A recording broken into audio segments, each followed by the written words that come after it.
The Department of Homeland Security calling on firefighters to take on a new role in the war on terror.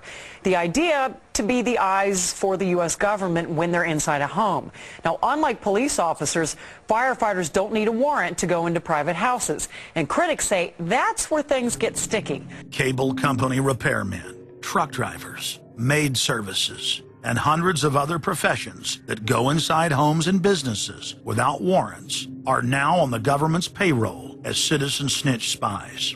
But Big Brother doesn't stop there. Children are being indoctrinated inside the public schools nationwide to spy on their parents. You can give information without having to give your name. You guys can get paid for good tips up to $200. The New York Times praised public school programs in the United States and England that are training children to report their parents for eco-crimes, like taking a hot bath or letting the water run while you brush your teeth. All of that violates their carbon footprint credit allotment.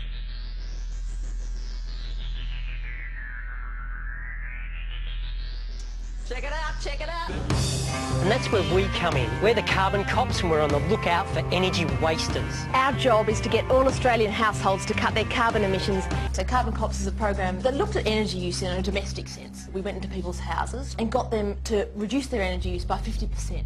Sadly, the Boy Scouts of America have now contracted with the Department of Homeland Security and are now training more than 20,000 Boy Scouts in anti-terror urban warfare mount training. The federal grants are very specific. The Scouts are trained to carry out seek and destroy missions against disgruntled veterans of the U.S. Armed Forces. Good evening, everyone. Homeland Security is enlisting some unlikely new recruits to fight terrorism and help with other emergencies. The Girl Scouts. Girl Scouts across the country and here in East Tennessee are now taking part. 9-year-old Elise Murphy has already earned a lot of Girl Scout patches.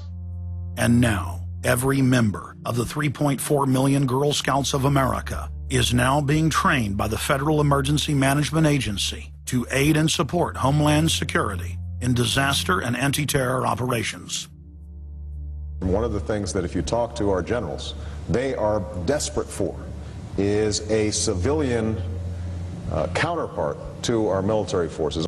Everybody somewhere between the ages of 18 and 25 will serve 3 months of basic training and understanding in a kind of civil defense. So is this compulsory then?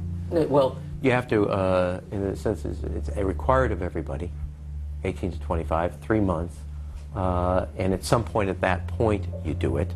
Creating citizen armies in one way is, it's disgusting, because what you do is you get young kids and you can mold their minds easily. And we saw them chanting and crying, and they'll follow any leader, whether it's in a black shirt, a brown shirt, a red shirt, whatever the shirt might be. Another branch of Homeland Security, the Corporation for National and Community Service, is setting up literally hundreds of other private uniformed youth groups. The White House has introduced legislation to establish forced national service for all Americans between the ages of 16 and 64. In 2008, the North American Military Governorship, known as NORTHCOM, announced that they had deployed 4,000 regular Army troops inside the United States to deal with civil unrest because they knew that their offshore masters were about to rob the United States blind. In 2009, the Pentagon requested funding from Congress to deploy 379,000 military personnel in thousands of communities across the United States. And now, legislation has been introduced in Congress to expand a system of FEMA concentration camps across the United States under the National Emergency Centers Act, H.R. 645. The Republic is hanging by a thread. The last vestiges of our free system of government are being swept away.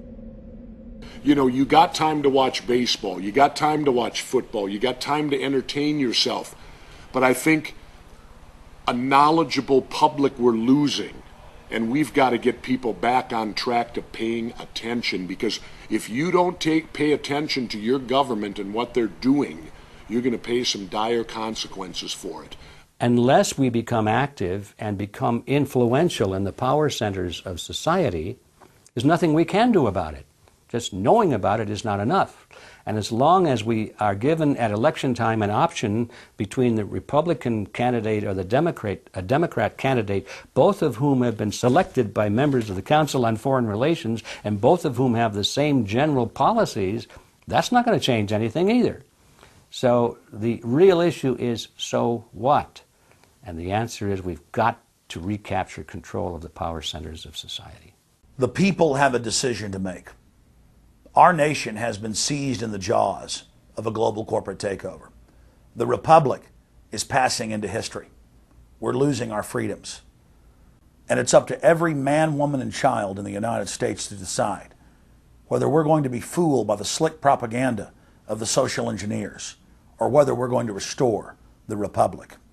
The values expressed by our founding fathers in the Declaration of Independence and other documents are very important to these times, and it's now our chance to manifest those documents. Now is the time for all good men to come to the aid of their country, because the country is being stolen from us in broad daylight.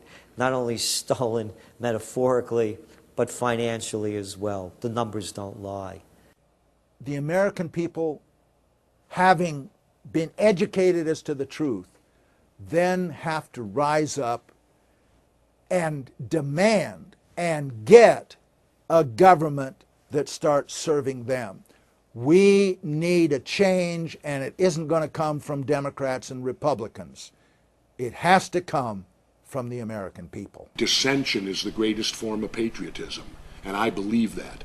Because if you don't hold your elected officials' feet to the fire and pay attention, you are going to get bad government.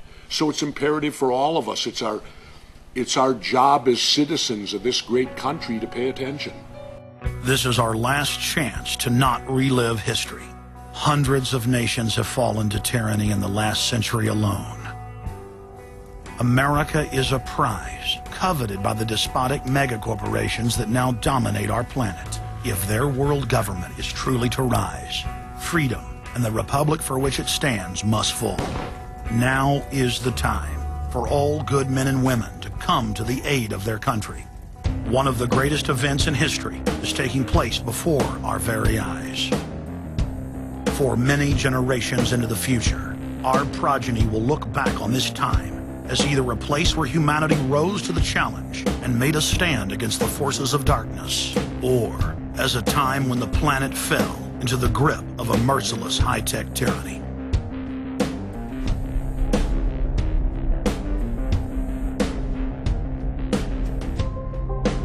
In Part 2 of Fall of the Republic, you will learn the elite's master plan for humanity. But more importantly, you will learn how to stop that plan, reverse the criminal tide, and reignite the flame of liberty on the long march to man's ultimate destiny.